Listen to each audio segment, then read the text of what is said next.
एक दिन पहले पीएम मोदी लोकसभा में आए, अविश्वास प्रस्ताव पर बोलना शुरू किया। बोलना था मणिपुर पर, बोलने लगे अपनी सरकार की फर्जी उपलब्धियों पर, और वो भी बड़े गर्व के साथ। मोदी जी ने संसद में एक एक करके कई झूठ बोले, सीना ठोक ठोक कर। मतलब एक तो चोरी, ऊपर से सीना जोरी।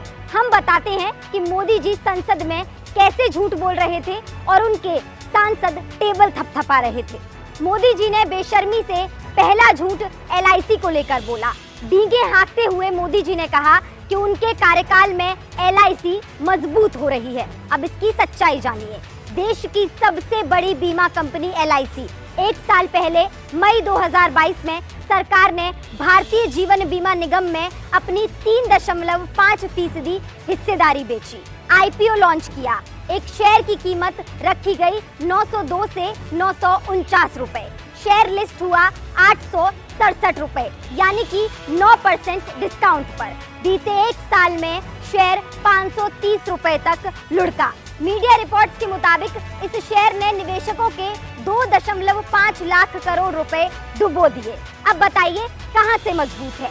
ये मोदी जी के महंगे चश्मे का कमाल है कि उन्हें बुरी तरह से डूबने की कगार पर खड़ी एलआईसी मजबूत दिख रही है।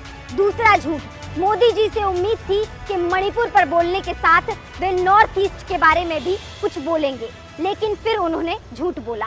देश के प्रतिष्ठित पत्रकारिता संस्थान भारतीय जनसंचार संस्थान को लेकर फर्जी दावा कर दिया।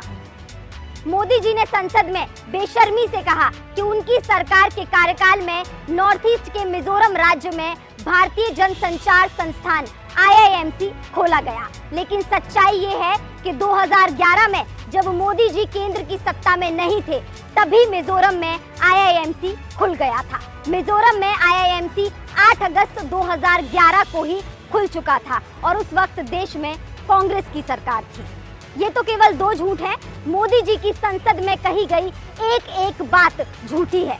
अपनी सरकार की नाकामियों को छिपाने के लिए वो फर्जी बातें करने से भी नहीं हिचकिचाते हैं। 2024 आ रहा है, जनता आपको सत्ता से बाहर करने में नहीं हिचकिचाएगी।